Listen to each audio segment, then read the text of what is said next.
Part A. Directions. In Part A, you will hear short conversations between two people. After each conversation, you will hear a question about the conversation. After you hear a question, read the 4 possible answers in your test book and choose the best answer. Now we will begin Part A with the first conversation. Number 1. Do you mind if I borrow your vacuum to clean out my car? No problem. What does the man mean?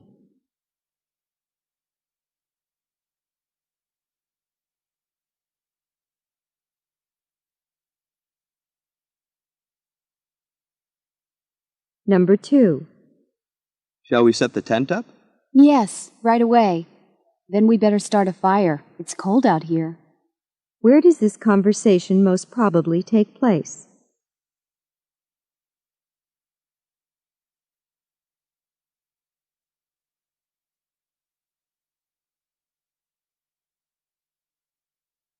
Number 3.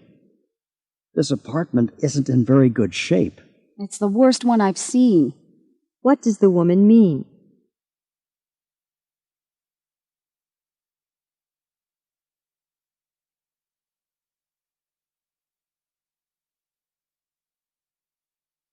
Number 4. Do you know where I can have my clothes cleaned? Why not wash them yourself? There's a laundromat on 3rd Street. What does the woman mean?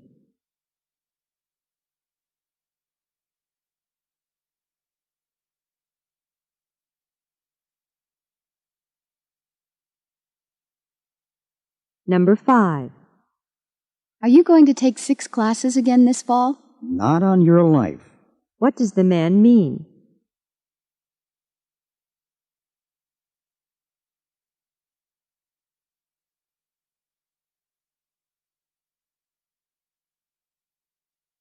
Number 6. Karen says her shoulder doesn't hurt today. She'd better have it looked at by a doctor anyway. What does the man think Karen should do?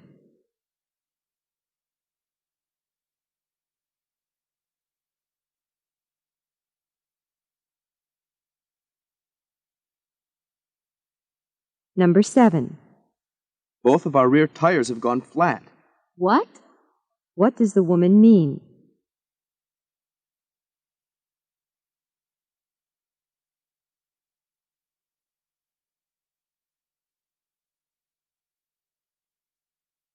Number 8. How did Carol's cake turn out? I don't know. Why don't we try some and see? What does the man say about the cake?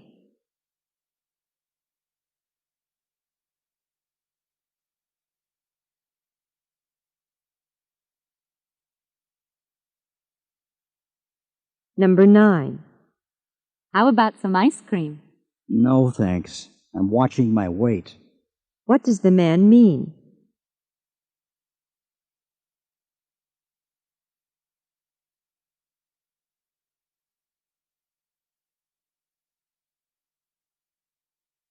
Number 10. Dr. Olson, do you think I could take my exam a few days ahead of schedule? I'm sorry. That's out of the question. What does Dr. Olson mean?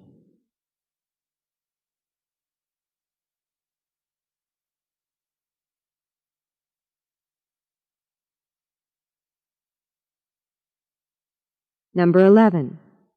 Did you like the joke Professor Stapp told before class this morning? I'd heard it 100 times already. What does the woman mean by her response?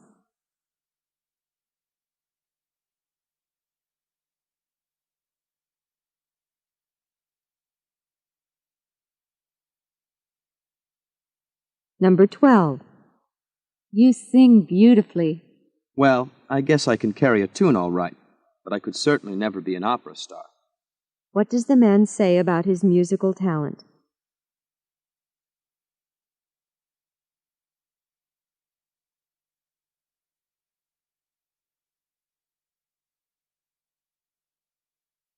Number 13. There should be 2 dozen sandwiches in the picnic basket. Is that counting the ones I brought too? What is the man asking?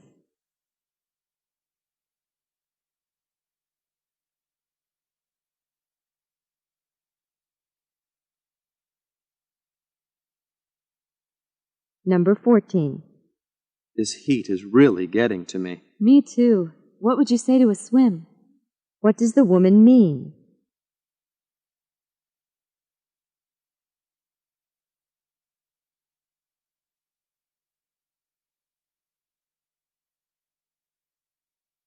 Number 15. Professor Larson doesn't accept late papers. Neither does Professor Andrews. What does the woman mean?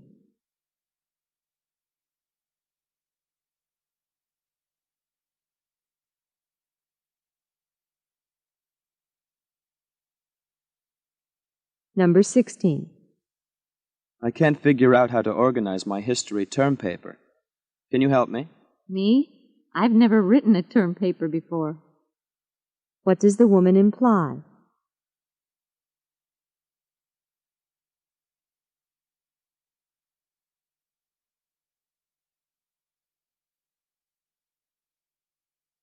Number 17.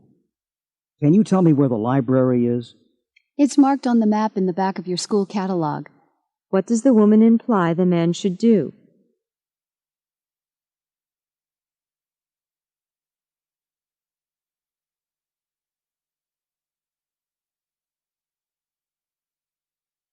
Number 18. I'd like to buy Greg a new brown sports coat for his birthday. Do you really think you should get a brown one? What does the man imply?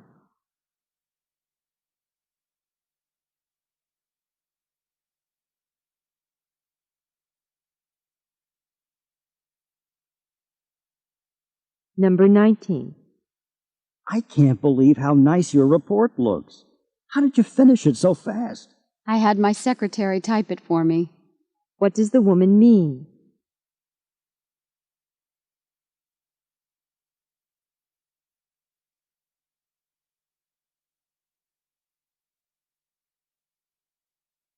Number 20. Today's meeting has been rescheduled for next week. Great. I'll have time to run some errands. What does the man mean?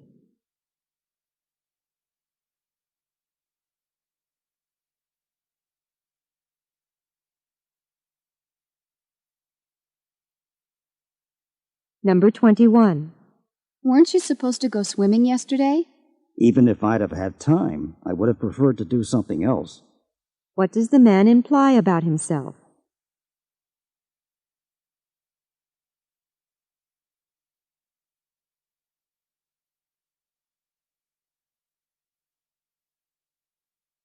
Number 22. Pat needs to get to the airport by 3 o'clock. Can you give her a lift? No problem. I haven't got anything else planned for tomorrow afternoon. What does the man agree to do for Pat?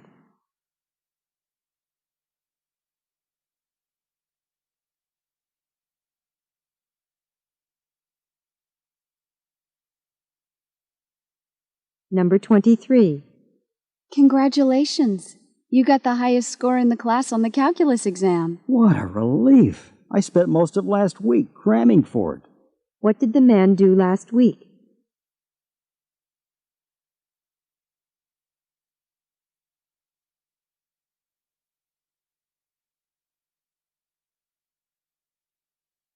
Number 24. Could I ask you to do me a favor? That depends on what it is. What does the man mean?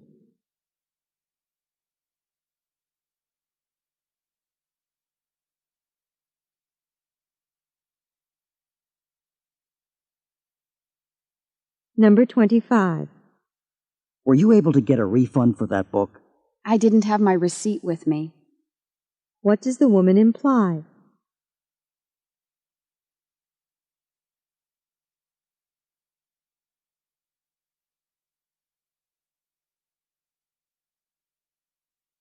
Number 26.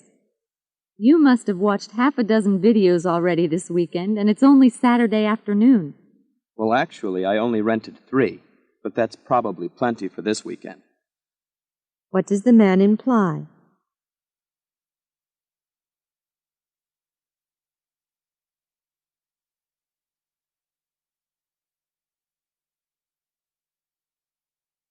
Number 27. Richard should have arrived in Minneapolis by now. If the weather didn't interfere. He might be delayed. What does the man imply?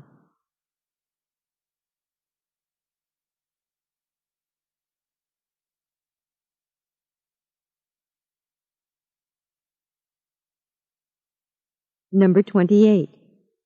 I got a parking ticket today. Not another one. What does the man imply?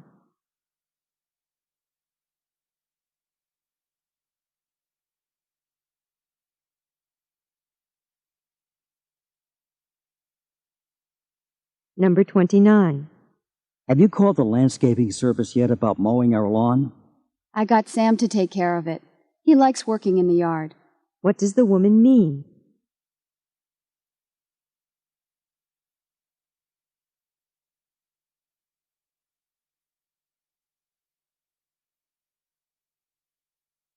Number 30. Guess what? We want you to be our featured speaker at graduation. Oh, no, I couldn't. What can be inferred about the man?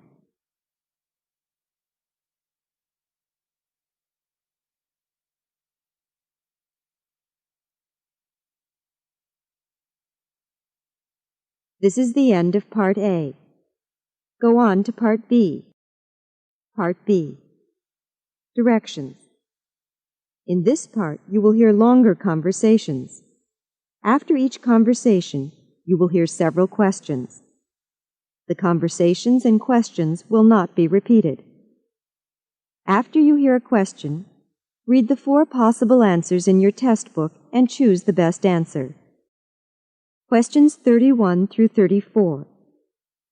Listen to a conversation about moving. You have much left to do before you go? Not too much. Right now I'm cleaning one last time, trying to get everything in shape. You know, I've been meaning to tell you that I'd be glad to help you with that in any way I can. Thanks. I appreciate that. Actually, I'm almost finished. But if you have a minute right now, I'd like to ask you to help me move the bed so I can clean under it. Sure.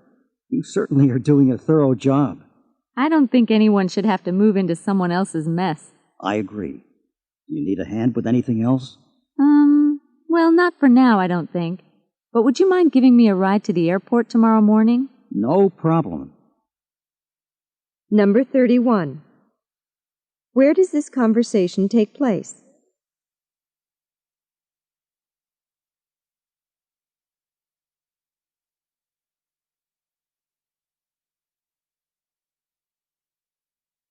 Number 32. What does the man offer to do?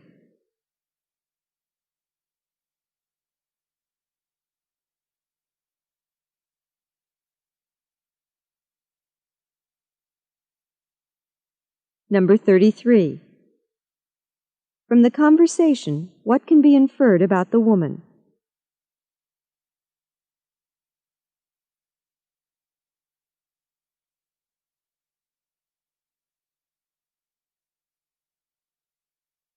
Number 34. How will the woman get to the airport?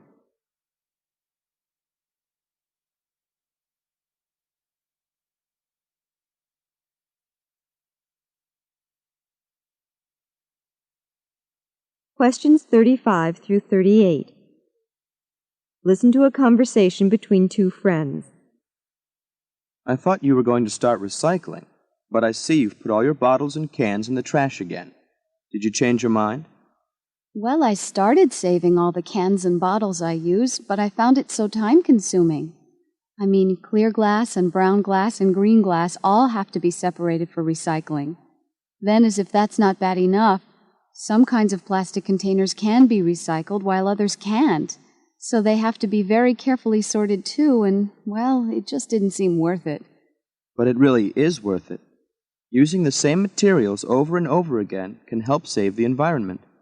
It can also save you money. Okay, I know you're right. I'll start recycling again today. Now let's take that walk you promised me. Number 35. What had the man thought at first?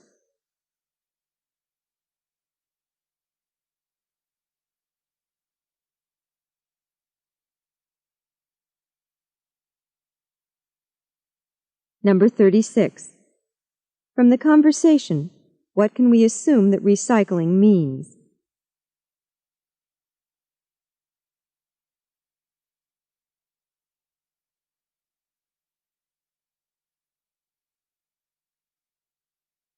Number 37. Why doesn't the woman think recycling is a good idea?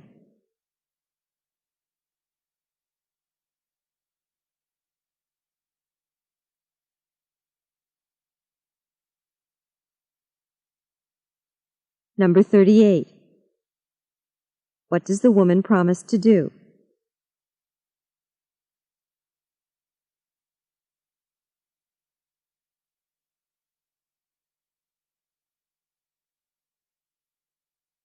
This is the end of Part B. Go on to Part C. Part C. Directions. In this part of the test, you will hear several talks. After each talk, you will hear some questions. The talks and questions will not be repeated. After you hear a question, read the 4 possible answers in your test book and choose the best answer. Now we will begin Part C with the first talk. Questions 39 through 42. Listen to a talk given during a campus tour. Hi, my name's Tammy Mullen, and I'll be your guide on our campus tour. As we walk through the campus, I'll provide a bit of history about the college, and I'll describe some of our fine academic programs. Right now, we're standing in the lobby of the Boyd Memorial Library. This library is named after Alexander Boyd, its first director and greatest benefactor. Thanks to Dr. Boyd's fine efforts, library development got off to a very good start here, and the Boyd Library now houses over 800,000 volumes, including periodicals and newspapers. We also have more than 60,000 maps and 2,000 photographs in our collection. All of the library's collections are arranged for easy student access. There are comfortable study and reading lounges. In addition, more than 500 individual student study desks are located in the library within easy reach of reference materials and library stacks. Are there any questions about the library? Good. Then let's move on to the Klein Biology Building. If we're lucky, the greenhouse will be open and we can take a peek inside. Number 39. Where does this talk take place?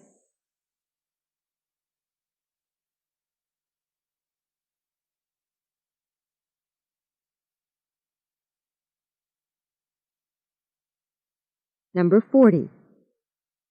Who is the speaker probably talking to?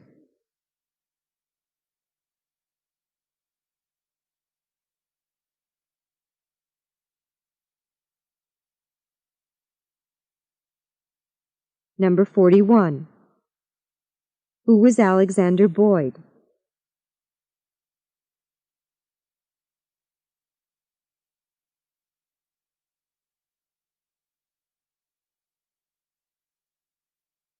Number 42. Where will the speaker probably go next?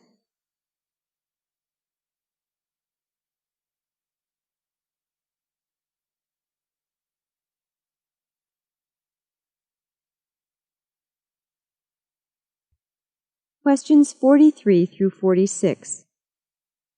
Listen to a lecturer in a hotel management school talk about hotel theft. Hotel guests don't just take the shampoo and soap that we leave for them. They also help themselves to pillows, blankets, lamps, towels, ashtrays, even bathroom fixtures. People who lead otherwise honest lives take just about anything they can get their hands on in a hotel, even things that are bolted down. American hotels and motels lose more than $85 million worth of goods each year. Although this is a disgraceful statistic, there is not much that we, as hotel and motel managers, can do about it. Catching thieves may actually be bad for business. We would have to either install hidden cameras in rooms and hallways, or search guests and their luggage before they leave the hotel. Either option would be very unpleasant for the guests as well as for us. We might also mistakenly accuse some guests who haven't taken anything. Even if we did catch some people stealing hotel property, it would not be worth it. Fortunately, our business still takes in a lot more money from our guests than they take from us. The cost of thievery is just another hidden expense which we have to absorb. And there may be a good side to all of this. Remember, we put our company name on almost everything in the hotel room. The honeymoon couple, looking for a memento of their stay with us, might take a towel embroidered with our name and remember us for many years to come. It's bad behavior on the part of our guests, but good advertising for us. Number 43. What is the main purpose of this talk?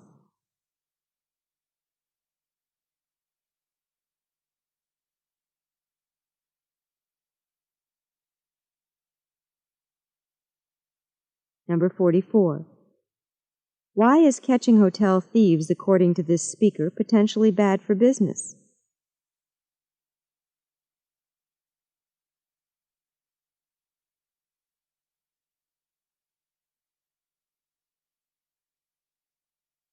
Number 45. Why do hotels and motels often put their name on articles in the rooms?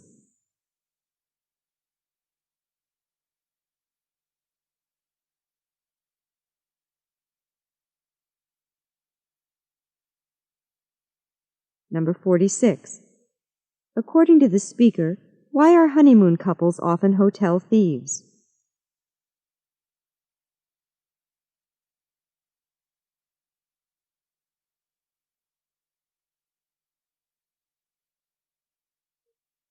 Questions 47 through 50. Listen to a lecture about flying squirrels given by a naturalist at a natural science museum. Flying squirrels do not really fly. Birds and bats can fly. Flying squirrels are masters of gliding. Since they have no true wings, they cannot add power or maintain level flight. The flying squirrel likes to begin its glide in the top of a tree. It springs into the air and stretches all four legs out at right angles from its body. A flap of skin called a podogum extends from the squirrel's wrist to its ankle on each side. This skin acts as a sail and allows the squirrel to glide in the air. The downward glide is usually at an angle of 40 to 50 degrees and may take the squirrel over 150 feet. Special muscles control the tension of the podogum on each side so that the flying squirrel can adjust the angle or speed and direction of the glide. The squirrel's flat tail does most of the steering. Slight twists allow the squirrel to avoid hitting twigs and tree trunks in its path. Flying squirrels prefer to end their glide on the trunk of a tree. This feat is accomplished by bringing the tail up sharply, a maneuver which brings the body to a vertical position for landing and slows momentum. In thick woods, flying squirrels usually jump from branch to branch. If the trees are farther apart, the squirrels glide from the top of one to the trunk of another, which they must climb to continue their journey. Before taking questions, let's go out back to meet Sam, our own resident flying squirrel. Maybe he'll cooperate and show us how he glides. Number 47. What is the speaker's main point?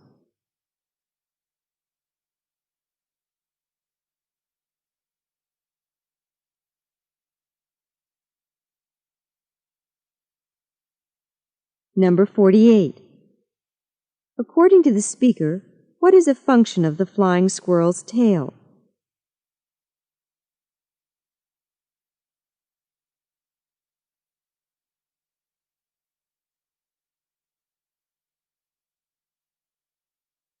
Number 49. Why do flying squirrels usually jump from tree to tree in thick woods?